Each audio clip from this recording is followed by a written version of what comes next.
el domingo pasado, hablamos acerca del concepto de la palabra la verdad. ¿Os acordáis? Y vamos a poner ahí un momentito en la pantalla de la iglesia las 5 bendiciones que fluyen a través de conocer y experimentar la verdad en nuestra vida. Pienso que no hay mayor privilegio, mayor bendición que decir yo he conocido la verdad, ¿sabes? La he experimentado en mi vida. Como tenemos ahí en el texto central de la iglesia, conoceréis la verdad y la verdad os hará libres. Dijimos que la verdad nos ayuda a ordenar nuestros pensamientos.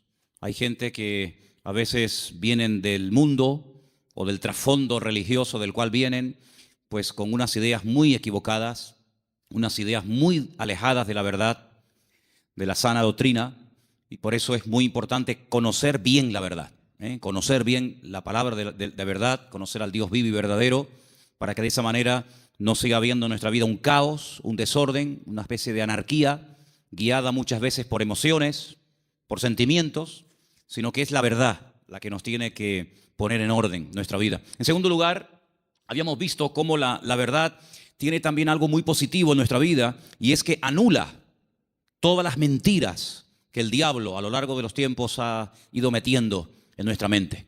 No hay nada peor que creer en una mentira creyendo que es una verdad. De hecho, pusimos el ejemplo la semana pasada de personas que incluso han dado y siguen dando la vida por auténticas mentiras, pero ellos creen que son verdades y ya digo, están dispuestos incluso a dar su vida por dichas mentiras. Así que la verdad echa fuera las mentiras. Y entonces podemos comenzar a vivir, punto número 3, según las leyes del reino de Dios. No según las modas, no según los criterios y las opiniones del mundo, sino según los principios establecidos por el Señor, principios del reino, como les llamamos. A continuación, podemos comenzar a experimentar paz en nuestra vida. No hay paz si no estamos en la verdad. No hay una verdadera libertad, ni hay una seguridad y una estabilidad en nuestra vida, a menos que la verdad sea la base y el fundamento de nuestra existencia. Y finalmente, dijimos que la verdad fortalece el espíritu, la mente, y también, como no, le hace un favor muy grande al cuerpo. Y finalmente terminamos compartiendo 3 grandes verdades. Yo no sé cuántos de ustedes se acuerdan, pero yo dije que una de las verdades que quería compartir el domingo pasado es que la verdad se puede conocer, la verdad se puede experimentar, porque la verdad tiene nombre, y el nombre de la verdad es Jesús. Jesús dijo, yo soy el camino, yo soy la verdad y yo soy la vida. Y si eso es verdad, y vimos que la segunda verdad es que Él volverá, y la tercera verdad dijimos que Dios no miente, basándonos en el texto del libro de Números, capítulo 23, verso 19. Dios no es hijo de hombre para que mienta. Lo que Dios ha prometido, y todo lo que Dios ha prometido es verdad, se va a cumplir. No es una especie de trampa, una especie de truco donde dice, bueno, te prometo esto, pero a la hora de la verdad no es verdad, no es así. Dios lo que promete, lo cumple, porque Dios es un Dios de verdad. ¿Cuántos dicen amén? Quiero llevarles al Salmo 139, porque en esta tarde vamos a compartir, vamos a meditar sobre 3 verdades más. La primera está basada en el Salmo 139 a partir del versículo 7. Es un salmo muy interesante porque encontramos en él 3 atributos que son única y exclusivamente de Dios. No son atributos ni características del ser humano. Estas 3 cualidades o características solamente las tiene Dios.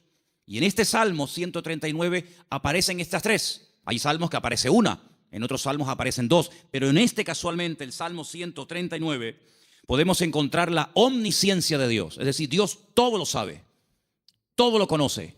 Pasado, presente, futuro, Dios lo sabe perfectamente. Y eso lo encontramos en este salmo. Encontramos la omnipresencia de Dios, es decir, Dios está en todas las partes al mismo tiempo. No significa que si está en un lugar se ausenta de otro, sino que la presencia de Dios lo abarca todo. Él está en todas partes, que no es lo mismo que decir en todas las cosas. Eso sería una aberración, decir que Dios está en las cosas. Dios está en todas partes, pero Dios no está en las cosas. Porque si estuviera en las cosas, pues que creeríamos en el panteísmo, de tal manera que gente se puede acercar a Dios a través de una oración a un árbol, otros a una estrella, otros a la tierra, etcétera, etcétera. Dios está en todas partes, pero no significa que esté en las cosas de una forma visible, ¿no? Y finalmente, la omnipotencia de Dios. Dios no tiene ningún tipo de limitaciones, ni de espacio, ni de tiempo.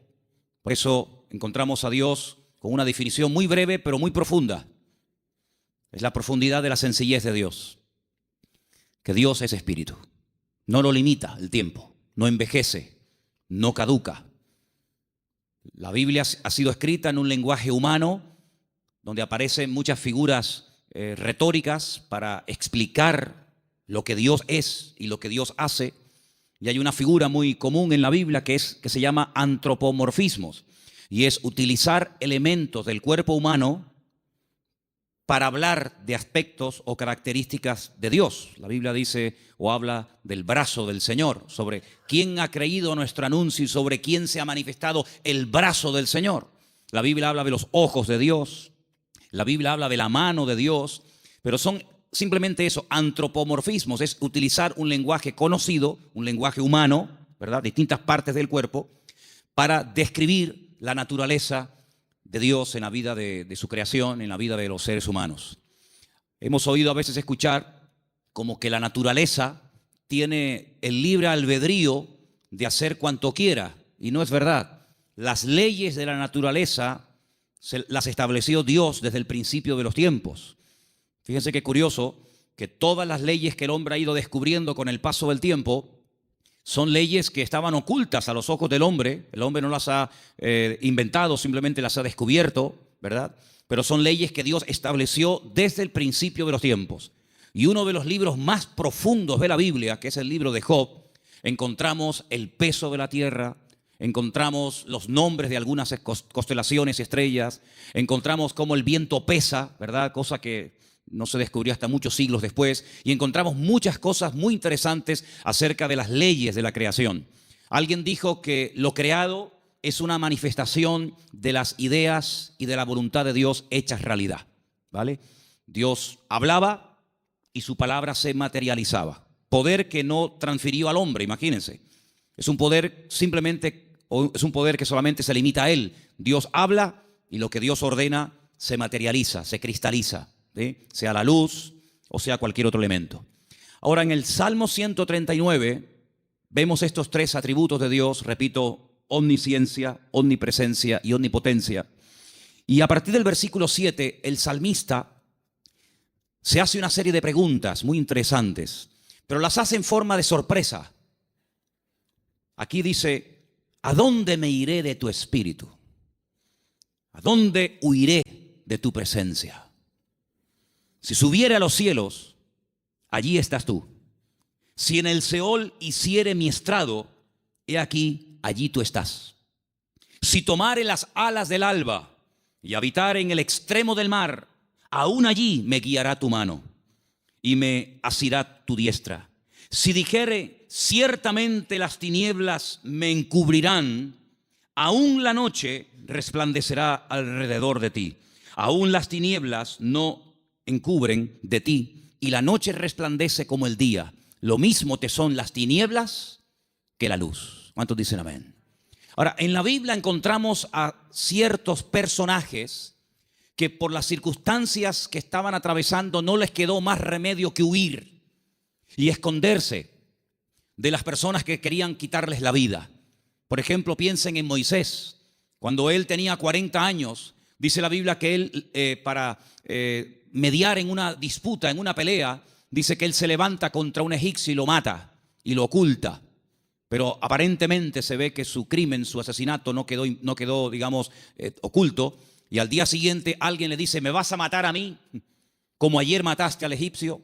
Y esto le produjo un pánico, le trajo un miedo tan grande a Moisés, que dice que tuvo que huir al desierto. Y se ve que no lo encontraron.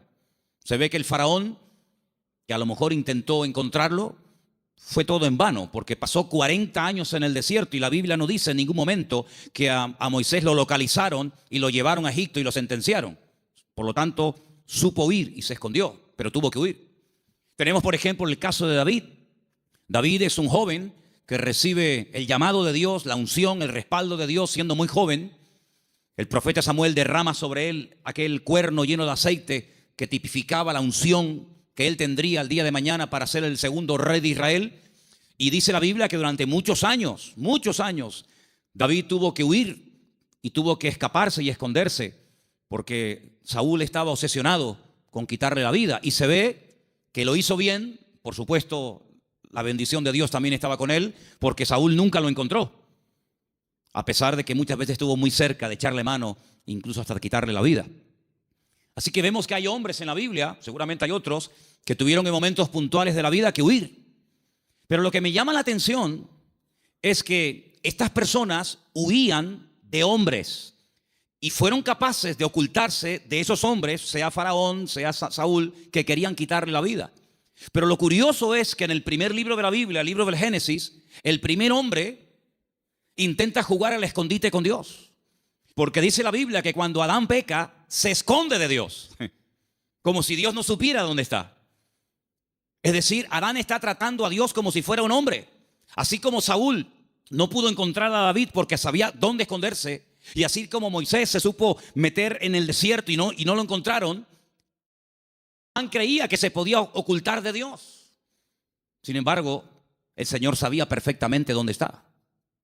Me llama la atención que cuando leemos el libro del profeta Jonás, en el capítulo 1, dice la Biblia que él recibe un llamamiento para ir a predicar a una tierra extranjera, a la capital del imperio de Asiria. La ciudad se llamaba Nínive, pero él no quería ir, porque él sabía que si la gente se exponía a la palabra y se arrepentían, Dios los iba a perdonar. Y como él no quería que Dios los perdonara, sino que los castigara y los destruyera, pues dice, no voy a predicarles. Y como no van a tener la opción de arrepentirse, pues que se mueran. Y entonces dice que desciende a una ciudad que en la Biblia se llama Jope, pero que en la actualidad se llama Jaffa, y dice que toma un barco para huir de la presencia del Señor. Bueno, hay un momento en el que los marineros le preguntan, ¿qué haces aquí? ¿Cuál es tu nacionalidad? Y dice que los marineros se dieron cuenta de que él intentaba huir de la presencia del Señor. ¿Eso qué significa?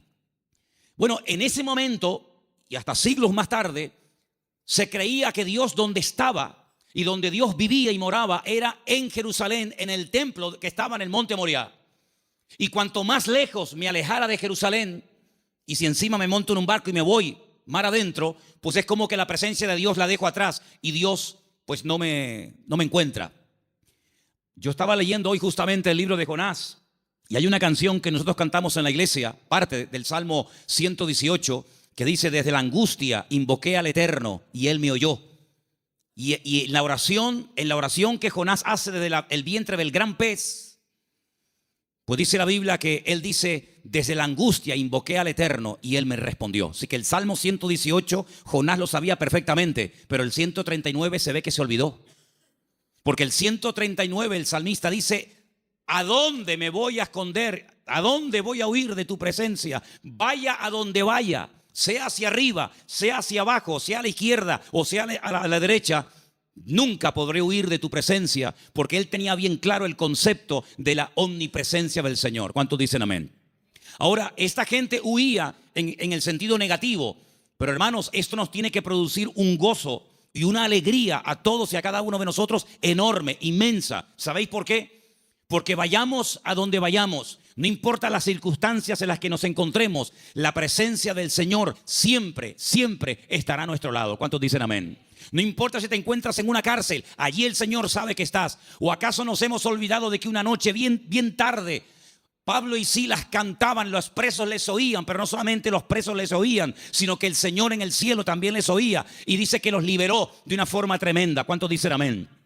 Dice la Biblia que cuando estaba en la tempestad, al día siguiente, cuando llevan ya más de 20 días en ayuno, sin ver estrellas, sin ver sol, perdidos, desesperados en medio del mar Mediterráneo, se levanta el apóstol Pablo y dice, no tengan ningún temor, porque anoche estuvo en mi camarote el Señor y me dijo que si nos mantenemos unidos, nadie va a perder la vida. Luego lo vio en la cárcel y también lo vio en la tempestad. Pero también se acordó de que en el desierto había un viejito llamado Moisés, que hacía 40 años que había huido de Egipto y el Señor lo encontró. Y el Señor sabía que en aquel pozo, aunque los hermanos se tapaban los oídos y no querían oír los gemidos Y los gritos de José, la Biblia nos enseña que el Señor siempre estuvo con José en el pozo y posteriormente en la cárcel. No hay ni un solo lugar donde nosotros vayamos en esta vida donde el Señor no esté a nuestro lado, sino que incluso hay una promesa del Señor que nos dice: he aquí yo estoy con vosotros todos los días hasta el fin del mundo.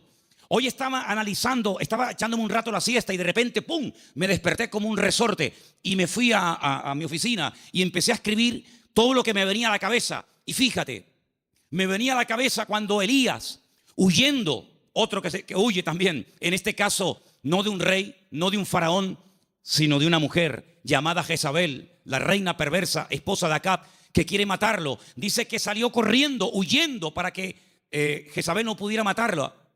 Y dice que se mete dentro de una cueva.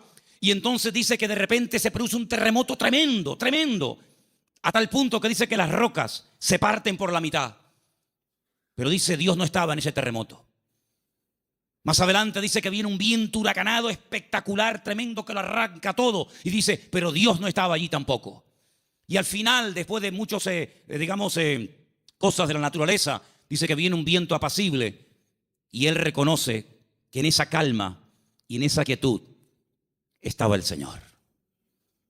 Y me venía a la mente el capítulo 37 de Ezequiel, cuando dice que el Señor le permite ver un valle lleno de huesos secos en gran manera. Y dice que no se levantaban ni producían ningún temor porque no estaba el Espíritu de Dios dentro de ellos. Así como la Biblia dedica tiempo a decir dónde Dios no está, pero también la Biblia dice dónde Dios sí está. Por ejemplo, también apuntaba todas las veces que ocurren tragedias y desgracias en la vida. A continuación añade la Escritura y dice, pero el Señor estaba con José. ¡Qué maravilla! Hermanos, saber que nuestro Dios está con nosotros todos los días, ¿no te produce una alegría y una tranquilidad de saber que pase lo que pase y venga lo que venga y digan lo que digan, nuestro Dios está con nosotros porque es omnipresente? No hay que ir a un lugar específico a visitarlo, como durante siglos y generaciones tenían que hacer las 12 tribus de Israel, que 3 veces al año tenían que viajar cientos o miles de kilómetros para ir a Jerusalén a visitar y a celebrar la fiesta del Eterno, sino que el Señor ha prometido estar con nosotros en cualquier momento, en cualquier lugar. No importa si somos jóvenes, adolescentes, niños o ancianos. No importa si estamos en la iglesia, en la casa, en el trabajo, en un barco, en un avión, en un submarino. No importa. La presencia del Señor siempre estará a nuestro lado, y eso significa que la protección del Señor siempre estará con nosotros. Esa es la primera verdad que quiero compartir con ustedes en esta tarde. Y si habéis prestado atención a la lectura, ¿cuál fue la lectura de hoy? ¿Cuál fue? Salmo 121. ¿Cómo empieza el Salmo 121? Alzaré mis ojos a los montes. ¿De dónde vendrá mi socorro? Ay, amigo, cuando tú estás donde empezaban los peregrinos que iban a Jerusalén a celebrar las fiestas, cuando tú te pones en el principio de ese camino, allí en lo alto, en Galilea, y ves un camino estrecho, rodeado de unas montañas gigantescas, y te explican que en esas montañas se ponían los ladrones y las bandas armadas para robarle las ofrendas y los diezmos que iban a llevar al templo a Jerusalén. ¿Cómo nos van a alzar los montes los peregrinos y decir, Señor, ¿de dónde vendrá nuestro socorro? No es que está implorando la ayuda de las montañas, no. Porque el versículo siguiente dice, nuestro socorro viene del Señor que hizo los cielos y la tierra. No dará tu pie resbaladero, ni se dormirá el que te guarda. Él guardará tu salida y tu entrada desde ahora y para siempre. ¿Cuántos dicen amén? Hermanos, en estos tiempos en los que estamos viviendo, es importante que nos recordemos cada día, el Señor, la presencia del Señor, la cobertura del Señor está a mi lado. ¿Cuántos dicen amén? Dile que está a tu lado, el Señor está con nosotros, porque es un Dios fiel. Aleluya. Esa es la primera verdad que tenemos que tener presente en nuestra vida. Primera de Juan 5:18. Primer versículo que nos van a leer en esta tarde. Primera de Juan, capítulo 5, verso 18. Presten atención, por favor. Sabemos que todo aquel que ha nacido de Dios no practica el pecado, pues aquel que fue engendrado por Dios le guarda, y el maligno no le toca. El maligno, la promesa que dice, el maligno no le toca. ¿A quién no le toca? Al Hijo de Dios. ¿Y por qué no le toca? Porque está protegido. ¿Por quién? Por aquel que lo engendró. Nuestro Dios no solamente está, sino que está para defendernos, está para guiarnos, está para bendecirnos. No está dormido y hay que despertarlo, como en algún momento el profeta Elías les decía a los profetas de Baal: griten, griten, levanten la voz. Tal vez vuestro Dios está de camino, o está dormido, o cansado, se ha ido de viaje, sino que nuestro Dios está a nuestro lado, pero no de una forma pasiva, indiferente, sino que está a nuestro lado para pelear nuestras batallas y defendernos. ¿Cuántas veces hemos mencionado el pasaje de cuando el profeta Eliseo, no Elías, Eliseo, se encuentra rodeado de enemigos y su criado Giesi se lo comenta y le dice: estamos rodeados, nos van a matar? Y el profeta Eliseo ora para que el Señor le abra los ojos espirituales a su criado incrédulo Giesi, porque le dice: más son los que están con nosotros que los que vienen contra nosotros. Y entonces él pudo ver por los ojos de la fe cómo la presencia del Señor estaba alrededor de aquella casa, y aquellos que venían a matarlos al final quedan ciegos y ellos los tienen que guiar hasta salir de la ciudad. Hermanos, ese es nuestro Dios, un Dios que ha prometido estar con nosotros todos los días. Estemos también nosotros con Él todos los días. ¿Cuántos dicen amén? Segunda y gran verdad que quiero compartir en esta tarde: el poder inmenso, ilimitado del nombre del Señor Jesucristo. Marcos capítulo 16, versículo 17 al 18. Presten atención, por favor. Y estas señales seguirán a los que creen. En mi nombre echarán fuera demonios, hablarán nuevas lenguas, tomarán en las manos serpientes, y si bebieren cosa mortífera no les hará daño. Sobre los enfermos pondrán sus manos y sanarán. Todo cuanto se menciona ahí con una connotación milagrosa, echar fuera demonios, hablar lenguas, orar por los enfermos, etcétera, etcétera, todo va precedido por el nombre de Cristo. En mi nombre, en mi nombre, en mi nombre. El Señor Jesucristo nos enseña en la palabra que cuando oramos los creyentes tenemos que orar en su nombre. Firme la oración. No oramos en nuestro nombre. No nos acercamos a Dios con nuestros méritos, sino que oramos en el nombre del Señor Jesucristo. Y en el libro de Filipenses, el capítulo 2, nos da una pincelada, una explicación del poder tremendo de ese nombre. Presten atención.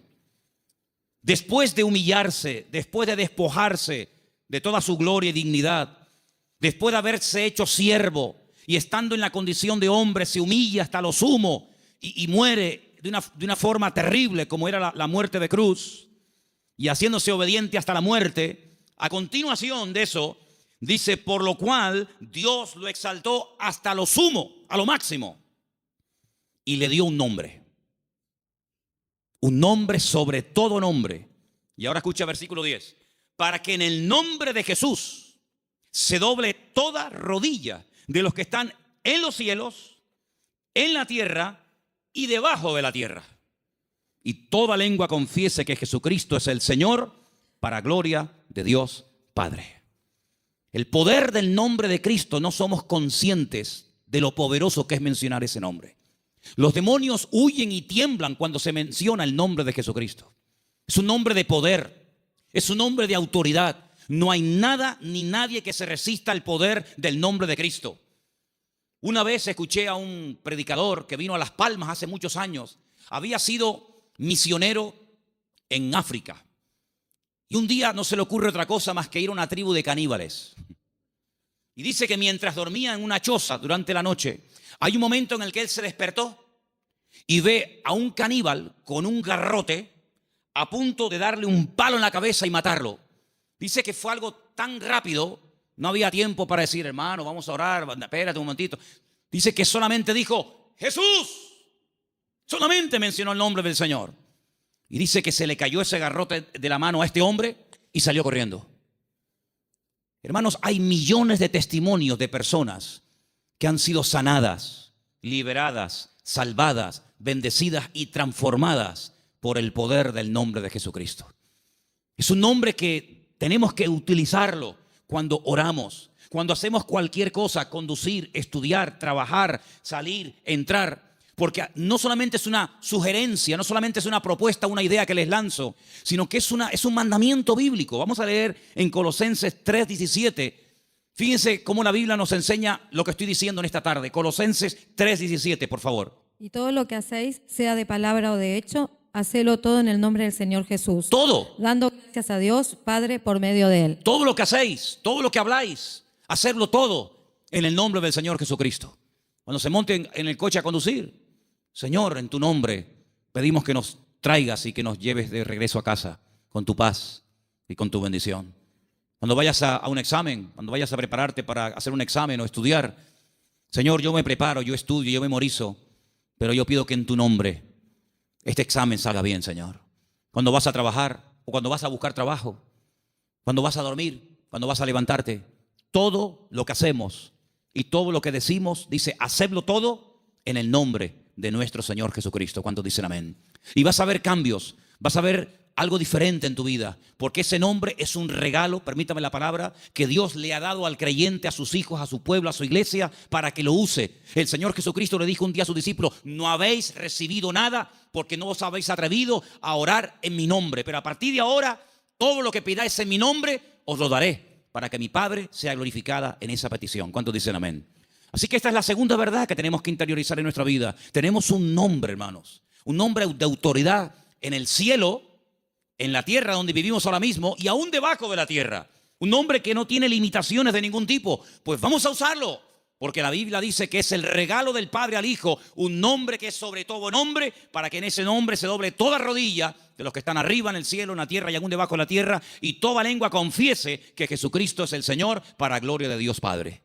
Dice también en un versículo que vamos a leer a continuación, en Proverbios 18:10, nos pone un ejemplo gráfico de la protección que proporciona el nombre del Señor, el nombre de Dios. Proverbios 18:10, por favor. Torre fuerte es el nombre del Señor. A Él correrá el justo y será levantado. Torre fuerte es el nombre de nuestro Señor y a Él correrá el justo y será levantado. Leía en el día de ayer una historia cuando un tal Abimelech quiere matar a un montón de gente y dice que se dirige a la ciudad donde están las personas que él en un principio quiere aniquilarlas. Esto lo pueden ver en el capítulo 9 del libro de Jueces. Y dice la Biblia que en esa ciudad había una torre donde la gente de la ciudad, las mujeres y los niños se metieron, subieron a lo alto de la torre y allí se escondieron y dice que no les pasó nada. Yo no sé si el salmista se inspiró en esa historia para escribir estas palabras. Torre fuerte es el nombre de nuestro Dios. A Él correrá el justo y será salvado en el tiempo de la angustia, en el tiempo de los problemas.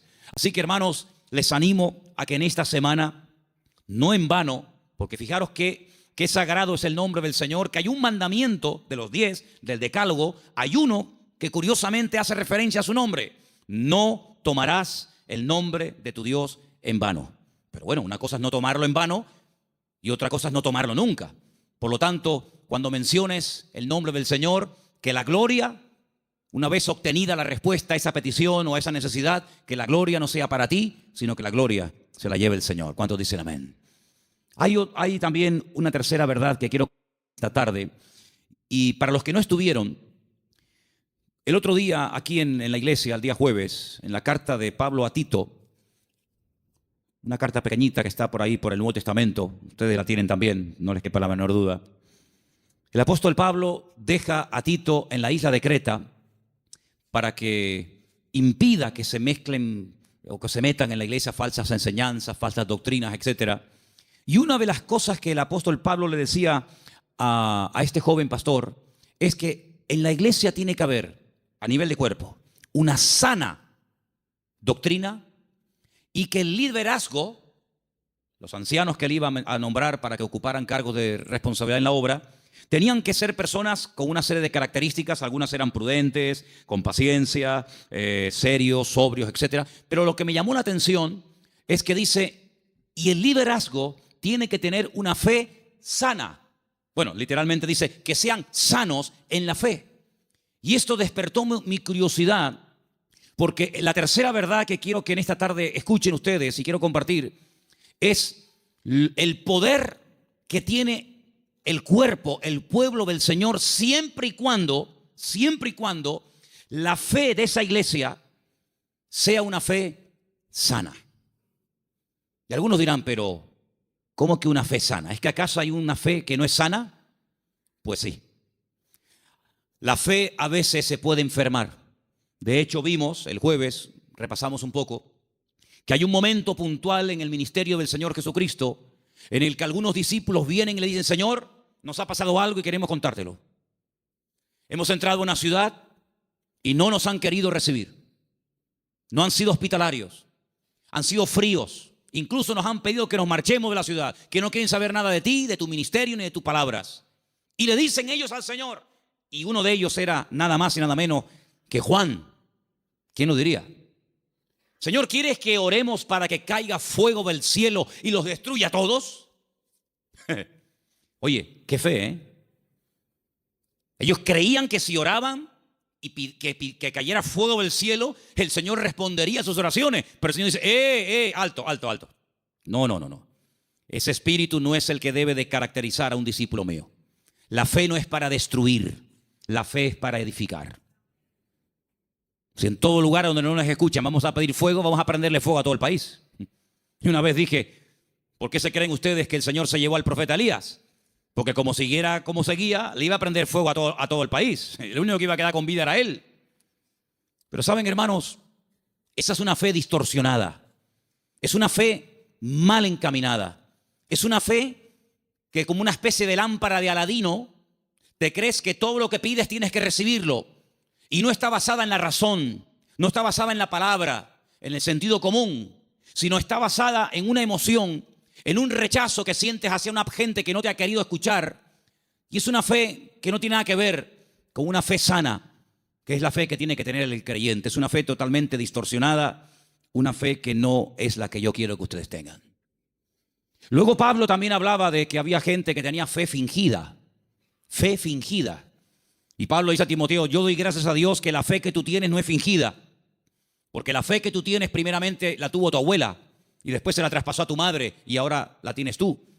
Y dijimos que esa fe no fingida tiene que ver con una fe sincera, sin mezcla, sin hipocresía. Otra versión dice sin engaño, sin máscara. Hablamos también acerca de que hay fe, hay gente que tiene fe pero es una fe muerta. Tienen fe pero está muerta. ¿Y cuál es la fe muerta? La que no produce obras. Dice la Biblia: la fe sin obras está muerta.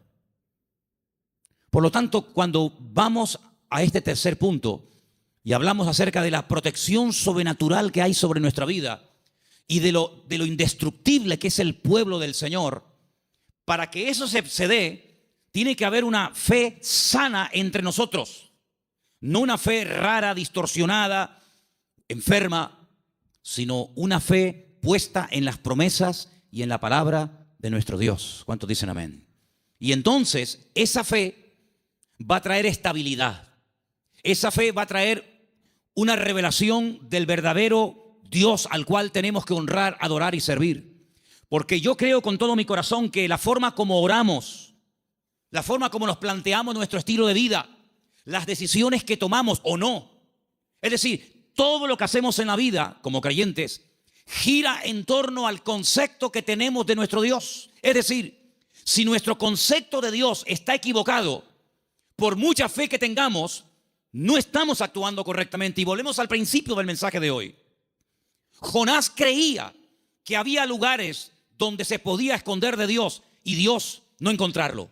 Dice que él huía de la presencia de Dios, huía del llamado de Dios, de la responsabilidad. ¿Por qué? Porque no quería cumplir con el llamado de Dios. Y hace exactamente lo mismo que hizo Adán en el jardín del Edén: huir, esconderse de Dios. Y él creía que uno se podía esconder de Dios. Y él actuaba en base a esa creencia equivocada. Por lo tanto, es muy importante que nosotros nos preguntemos de vez en cuando, a la luz de las Escrituras, si la forma como yo estoy orando y pidiendo las cosas, si la forma como yo estoy viviendo mi relación con el Señor es una relación basada en una fe sana o en ideas distorsionadas y equivocadas. Porque hay personas que se imaginan que Dios, como acabo de decir, es esa especie de lámpara de Aladino que frotamos y Dios tiene que estar a mi servicio las 24 horas del día y Dios tiene que complacerme en todo lo que le pido y en todo lo que quiero. Y no es así. Hay momentos en los que puedes tener una fe tremenda y Dios decir a tu oración: no. Puede ser que tengas una sinceridad y un deseo tremendo de hacer algo para el Señor, genuino, bíblico, correcto, pero a ti no te corresponde hacer esa operación, hacer ese trabajo, como por ejemplo el rey David, que quería construirle una casa a Dios. Y Dios le dijo, tú no la vas a edificar, la edificará la siguiente generación en la persona de tu hijo Salomón. Hay momentos en los que el mismo apóstol Pablo quería ir a ciudades a predicar el evangelio. ¿Será bíblico predicar la palabra? Por supuesto. Es un mandato del Señor, claro, ir por todo el mundo y predicar el evangelio. Pero también hay que decirlo que hay momentos en los que el Pablo quería ir a ciertos lugares a compartir y el Señor le decía, no, ahí no, en Bitinia no. Bueno, pues me voy a Misia. No, ahí tampoco. Y uno dice, pero Señor, no es tu voluntad ir a predicar a todas partes tu palabra, sí, pero cada sitio y cada persona tiene su momento y tiene su lugar. Y ahora no es el momento de ir aquí, ahora es el momento de ir allá. Y Pablo, que era sensible a la voz del Espíritu, Pablo, que era una persona que se dejaba tratar y moldear, pues no era un niño caprichoso con la pataleta que cuando no le das la chupeta se pone a montarte un lío tremendo, sino que decía, bueno, pues si no es por aquí, será por allá. En otras palabras, no se venía abajo, no se derrumbaba, no se desanimaba, sino que él seguía probando, hasta que al final encontró el lugar idóneo donde el Señor quería llevarlo y usarlo. Por lo tanto, es muy importante que la iglesia interiorice esta verdad. El Señor nos quiere usar, tenemos que cumplir con nuestras responsabilidades, por supuesto que sí, pero ¿estaré yo preparado para eso que quiero hacer? La Biblia nos enseña que cuando José era un joven, ya él sabía lo que Dios quería hacer con su vida. Yo creo que pecó un poco de imprudente. Abrió su corazón a sus hermanos. Tal vez lo mejor hubiera sido abrírselo solamente a su padre. Pero él le abrió su corazón a sus hermanos, le contó los sueños que había tenido y se buscó la ruina de su vida. Bueno, después al final, lógicamente, sabemos que el Señor utilizó todo aquello y lo convirtió en algo positivo. Ya lo sabemos. Pero hermanos, él tuvo que esperar desde el momento que recibe la revelación de la voluntad de Dios para su vida hasta que él ve que eso se cumple. Pasaron muchos años, pasó mucho tiempo. ¿Por qué? Porque el Señor tenía que tratarlo y tenía que prepararlo y tenía que capacitarlo y lo tuvo que hacer pasar por situaciones terribles, pero en todas y en cada una de ellas aprendió lecciones que lo marcaron para toda la vida. Y cuando llegó el momento, el Señor lo levantó. Y el Señor lo utilizó. Por eso, amados hermanos, ¿en qué momento, en qué etapa del camino te encuentras? Sin embargo, cuando le escribe el apóstol Pablo a Timoteo, le dice: Timoteo, Dios no nos ha dado espíritu de cobardía. Probablemente estaba pasando por un momento de temor frente a semejante responsabilidad. Pablo dice: Dios no nos ha dado espíritu de cobardía y no te tienes por qué avergonzar de mis cadenas. Cuando te pregunten dónde está tu apóstol Pablo, dónde está el fundador de la iglesia, no te avergüences de mis cadenas, da testimonio de ellas. Y te recuerdo que tienes que cumplir con tu ministerio. Y te recuerdo que tienes que predicar la palabra a tiempo y fuera de tiempo. Y te recuerdo que tienes que cuidar tu salud. Y te recuerdo que no le des lugar a los comentarios de la gente que te menosprecian por la edad que tienes, etcétera, etcétera, etcétera. En otras palabras, ¿por qué Él exige que sufra? Sufre, pelea, predica, con ganas y sin ganas, a tiempo y fuera de tiempo. ¿Por qué? Porque sabe que está en una etapa de la vida en la que a Él se le puede exigir, pero a otras personas Pablo no les exigía tanto. ¿Por qué? Porque no habían llegado al nivel y a la madurez que Pablo entendía que Timoteo ya tenía. Por lo tanto, en base a tu conocimiento, en base a tu madurez, en base al desarrollo que tú tienes en el Señor, se te exigirá más o se te exigirá menos. Pero todo creyente que forme parte del cuerpo de Cristo, el cual llamamos iglesia, tiene que asumir las responsabilidades que le corresponda. Y yo, por ejemplo, en esta tarde, tengo aquí una pequeña lista de cosas en las cuales todos sí podemos, a pesar de que lleven poco tiempo o mucho tiempo, todos sí podemos cumplir con ellas. Por ejemplo, con la puntualidad. Yo doy gracias al Señor de que en esta iglesia, salvo raras excepciones, siempre se empiezan los cultos a su hora. ¿Sí o no? ¿No? ¿Dicen que no? Hemos estado en algunas iglesias donde el culto se ha empezado media hora tarde y durante la predicación aún sigue entrando gente. Y decirnos a algunos miembros de la iglesia: en esta iglesia siempre ha sido así, es imposible empezar un día a tiempo. Bueno, yo doy gracias al Señor de que por lo menos en eso no somos malos, ¿no? Sino que generalmente solemos ser puntuales. Cuando se propone o se expone a la congregación un proyecto, una idea o algo, generalmente un altísimo porcentaje de la congregación responde apoyando dicha actividad o proyecto o lo que sea. En otras palabras, hermanos, la va a crecer en la medida en la que tú crezcas. La iglesia, cuando hablamos de iglesia, ¿qué es la iglesia?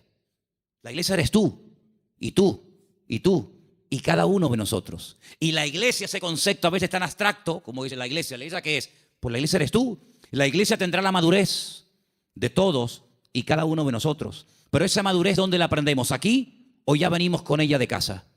Después del culto hoy, queremos reunirnos unos poquitos minutos con los padres de los chicos que en este momento, ahora mismo, están en la escuela dominical. ¿Por qué? Porque una de las cosas que tenemos que entender es que la iglesia, por ejemplo, los domingos, la escuela dominical, es un refuerzo a lo que teóricamente los niños ya aprenden de sus respectivos padres en el hogar. ¿Cuántos dicen amén? Es decir, si ustedes no oran a la hora de la comida, difícilmente, por más que se lo enseñen ahora mismo las hermanas que están allí con esos niños, que hay que orar dándole gracias al Señor por la comida que entra por nuestra boca, si después durante la semana, que es muy larga, hasta el próximo domingo, no ven a papá y no ven a mamá orando un momentito, dándole gracias al Señor por los alimentos, pues le vamos a hacer al niño, perdonen la palabra, un cacao, porque le estamos enseñando algo en la iglesia que luego ustedes no lo apoyan. Es decir, que lo que aprendan aquí, luego vean la práctica en el hogar. ¿Cuántos dicen amén? Si, por ejemplo, un niño un día en una escuela dominical tiene una clase donde, por ejemplo, no sé, se le habla del perdón, pues que cuando lleguen momentos puntuales, pues que el niño vea que en casa la asignatura del perdón se aprueba con sobresaliente y no siempre con suspenso. Y simplemente quiero ponerles un ejemplo, porque la tercera verdad que estoy tratando de compartir esta tarde es la importancia de la iglesia en el mundo y cómo la iglesia es indestructible siempre y cuando cumpla con los requisitos bíblicos establecidos por el Señor en su palabra. ¿Dónde aprendió José a perdonar, a reconciliarse, a llevarse bien con otras personas? ¿Dónde lo aprendió? ¿En Egipto? ¿En Egipto lo aprendió? No, lo aprendió en el hogar, lo aprendió en casa. Yo no sé, supongo que sí, ya es especular. Si algún día Jacob, que era su padre, explicó en casa el motivo por el cual se iban de un país a otro. Me imagino que sí. Yo me imagino que un día Jacob habrá juntado a Raquel, a Lea, a sus hijos y les habrá dicho: chicos, nuestro tiempo se ha terminado con el tío Labán. Volvemos a Canaán. Y quiero contarles algo. Hace 22 años salí de mi tierra y ahora volvemos. Pero hay una pequeña cosa que tengo que comentarles. Yo no vine aquí porque quería en el fondo venir. Yo vine aquí casi forzado por las circunstancias. Vine aquí porque el tío Esaú, vuestro tío, mi hermano, me quería matar. Y ahora volvemos y no sé lo que nos vamos a encontrar. La Biblia dice que él toma una serie de medidas, muy particulares por cierto. Fue haciendo diferentes grupos, a las que menos amaba o con las que menos tenía, no sé, feeling, las fue poniendo por delante y él lógicamente se quedó atrás, con la que él realmente quería y con sus hijos.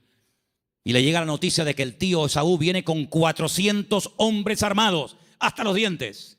Y entonces él se va a la montaña a orar. Y es allí cuando tiene un encuentro con el Señor que lo cambió para toda la vida.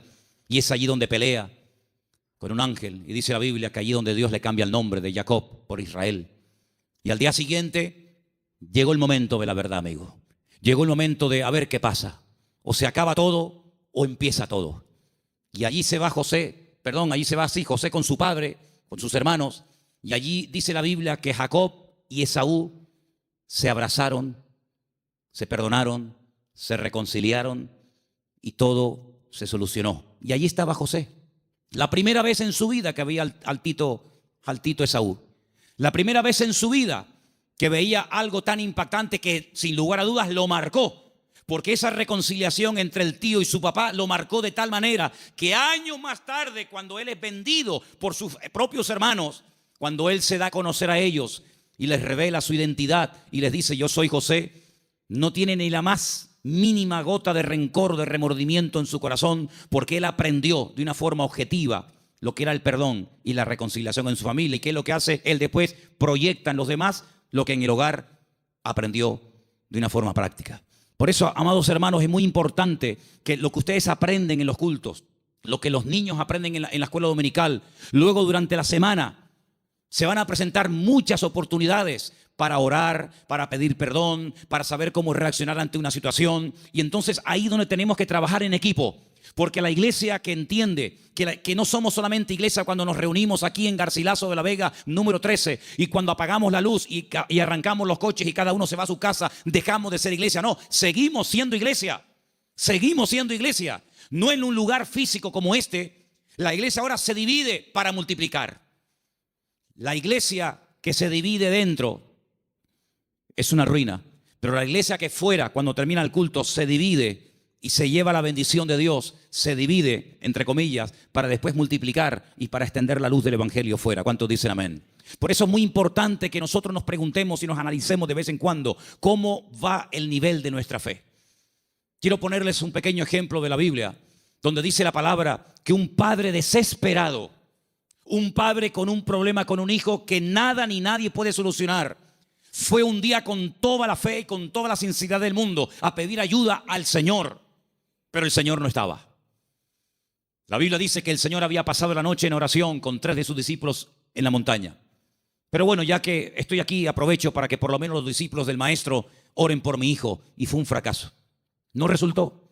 La palabra dice que cuando el Señor baja de la montaña, este padre va al Señor por fin y le dice: he traído mi hijo a tus discípulos y no han podido hacer absolutamente nada. Si tú puedes hacer algo. Increíble. Y el Señor le dice: si tú puedes creer, más bien. Y es cuando pide ayuda. Señor, ayuda a mi incredulidad. Menguó en la fe. En unas horas la fe pasó de creer que mi hijo tiene remedio a decir: si puedes hacer algo. Eso no es una fe sana. La fe sana es la que aguanta la prueba. La fe sana es la que se extiende. La fe sana es la que sabe reaccionar cuando dice el Señor no. Porque cuando dice el Señor sí, la fe se amolda y se adapta muy bien. Pero cuando el Señor dice no, es donde verdaderamente se prueba la fe. Por eso dije el jueves, y quiero volver a repetirlo porque para mí fue algo muy importante, y es que una fe que no va acompañada de paciencia se convierte en tormento. Por eso hay gente que dice: yo he orado, y como tú dices, Manolo, en el nombre de Cristo, y tengo fe, y lo creo, y además creo que es bíblico lo que estoy pidiendo, pero Dios no me responde.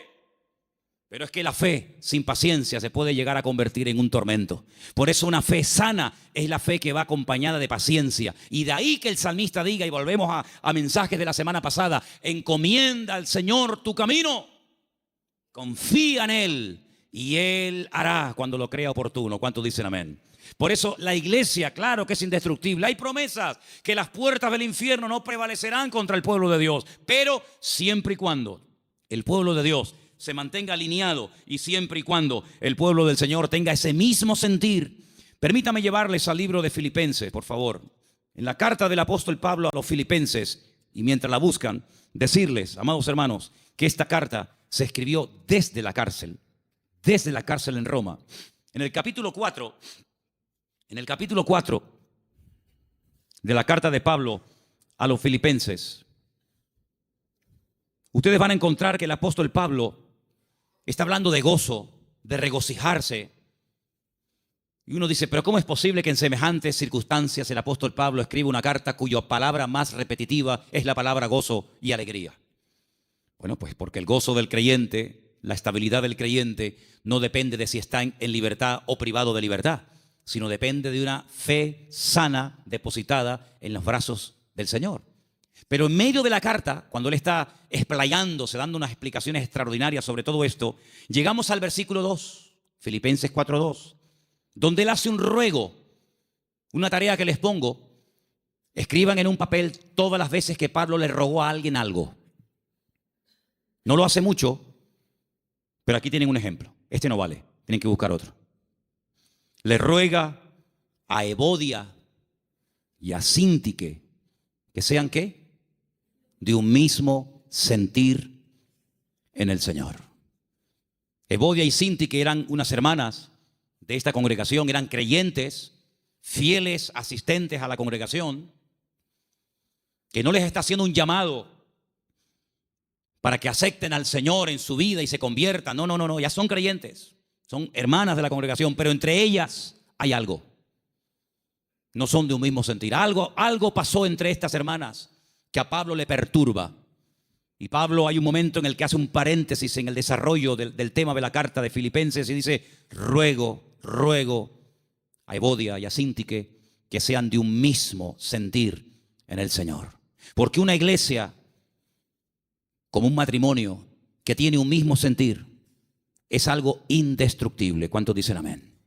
Pero una iglesia donde uno dice arriba y otro dice abajo, uno dice a un lado y otro dice a otro, donde uno dice no, oremos, otro, no, ayunemos, no, discipulemos, no, evangelicemos, salgamos, no, quedemos, no. Difícilmente esa iglesia puede ser una iglesia bendecida y una iglesia que impacte a la gente que lo rodea. Pero cuando hay un mismo sentir en el Señor, cuando el capitán de la nave es el Espíritu de Dios y la cabeza de la iglesia es el Señor Jesucristo, esa iglesia puede avanzar, esa iglesia puede ser una bendición y esa iglesia es un botón, un punto de referencia en el mundo espiritual de algo que el Señor está haciendo en este lugar. Porque permítame decirle que una de las grandes enseñanzas del apóstol Pablo, y esto tiene una profundidad tremenda, inmensa, es que dice que la iglesia no solamente puede tener un impacto a nivel de sociedad, como evidentemente lo tiene con los vecinos, con los familiares, con los que vienen, etcétera, sino que dice el apóstol Pablo, es una enseñanza muy profunda que comparte con los efesios, es que la iglesia, según cómo se comporte, según cómo actúen sus miembros, según cómo se relacionen unos con otros, tiene también un impacto en el mundo espiritual, ante los principados y ante las potestades. Y uno dice, ¿pero cómo puede ser eso? Claro que sí. La iglesia puede llegar a ser un freno. La iglesia puede llegar a ser una luz. La iglesia puede incluso impedirle al enemigo que campe a sus anchas y que haga lo que le dé la gana. Porque la iglesia es un freno en el mundo espiritual que el diablo reconoce perfectamente. ¿O se creen ustedes que el diablo no sabe que tú eres un hijo de Dios? ¿Se creen ustedes que el diablo no nos ve a nosotros? ¿Se creen ustedes que los demonios no nos observan cada día cómo hablamos, cómo oramos o cómo no oramos, cómo entramos, cómo salimos? Claro que lo ven. Había una vez unos jóvenes que querían echar fuera un demonio de un hombre y cuando fueron a orar por él no se les ocurre otra cosa. Qué listos y qué tontos al mismo tiempo. Querían echar fuera los demonios en el nombre del Cristo que predica Pablo.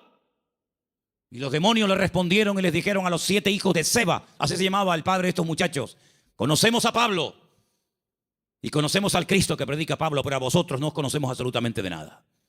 Así que el diablo sabe dónde vivimos, sabe nuestra identidad, sabe nuestro nivel de madurez, sabe nuestro nivel de santidad con el Señor, sabe hasta dónde puede llegar, porque como dije al principio, hay una protección, una cobertura sobrenatural 24 horas al día sobre la vida de la iglesia, sobre la vida de cada uno de sus hijos.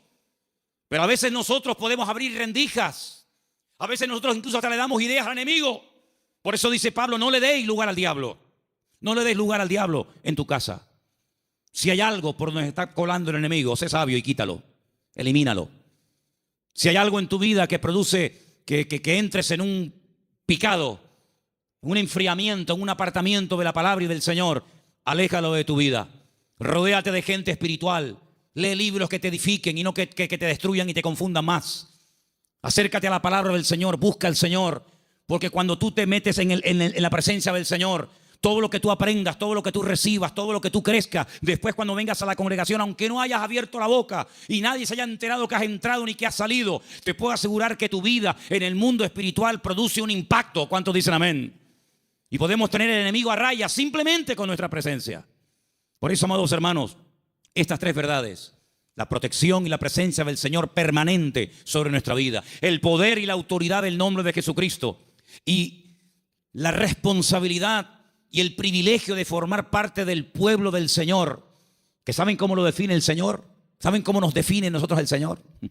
Real sacerdocio, nación santa, pueblo adquirido por Dios, para que anunciemos las virtudes de aquel que nos llamó de las tinieblas a su luz admirable. El concepto que tiene el Señor de su iglesia es tan grande que dice: para mí, mi iglesia, tú y tú y tú y yo y cada uno de nosotros, Él dice: ustedes son mi cuerpo. Yo soy vuestra cabeza, pero vosotros sois mi cuerpo en la tierra. Somos los ojos, las manos, la boca de Cristo en esta sociedad donde Él nos ha puesto. Y amados, yo les digo algo, lo dije la semana pasada y lo quiero repetir ahora. El mundo está cambiando tan rápidamente que las iglesias van a ser lugares donde mucha gente desesperada, vacía, confundida y desorientada va a venir buscando ayuda. Porque miles de personas en su desesperación, en la pérdida de su trabajo, de salud, de marido, de familia, etcétera, ¿a dónde fueron? ¿A quién recurrieron? ¿A quién les pagaron? A muchos astrólogos, magos, santeros, brujos, adivinos, ¿sí o no? Mucha de esa gente que se ha llevado tremendas desilusiones, mucha de esa gente que ha perdido dinero, mucha de esa gente que se han llevado una desilusión tremenda y han visto que no han obtenido resultados y no ha sido lo peor. El Señor nos va a poner a cantidad de gente en nuestro camino y llegará el momento cuando tú tendrás que darte cuenta de que tu vida proyecta una imagen en la sociedad en la que vivimos. Espero que nos podamos representar dignamente los unos a los otros. ¿Cuántos dicen amén? Les quiero hacer una pregunta. ¿Cómo se sentirían ustedes si yo mañana viniera al púlpito con el pelo de color verde? ¿No les gustaría, hermanos, un cambio de look en el pastor? Unos tatuajes, unas cadenas, unos piercing. ¿Cómo se llama eso que se ponen en las orejas? No, zarcillos no, lo otro. Dilataciones, unas dilataciones. ¿Qué les parece? Como que no, ¿verdad? Como que no. Tal vez a una parte, a un grupo de personas que digamos que se visten y actúan así, no sé, tal vez a lo mejor les haría gracia un tiempo que un señor ya de cierta edad llamado pastor se vista así. Pero son más los que dejaríamos de alcanzar que los que alcanzaríamos con esas pintas, ¿sí o no? Pues sabe una cosa, hermano, cuiden su imagen pública, porque usted, como hijo de Dios, tiene que dar una imagen sana y digna del Evangelio. No decimos, no, es que yo hago lo que me da la gana, porque yo lo siento así. Hermano, interiorice esta verdad en su vida. La forma como usted habla con sus compañeros de trabajo, con sus clientes, con los amigos en el barrio, con tus familiares, etcétera. En cierto sentido, tú eres un embajador del cuerpo de Cristo, de la iglesia del Señor, en medio de la sociedad en la que vivimos. Por eso cada vez que vayas a hablar, a decir algo, a opinar, a aportar algo, piensa en esto. Lo que voy a decir te glorifica a ti, Señor. Lo hago en el nombre de Cristo. Tú lo harías y estarías contento con la imagen que estoy proyectando de ti. Estas verdades tienen que calar hondo en nuestra vida y tenemos que ser responsables, no solamente ante Dios, sino asumir que todo lo que hacemos y decimos en la vida tiene que ser hecho decentemente y con orden en el nombre del Señor. ¿Cuántos dicen amén? Vamos a orar. Cierra tus ojos en esta tarde. Ahí donde estás. Aleluya.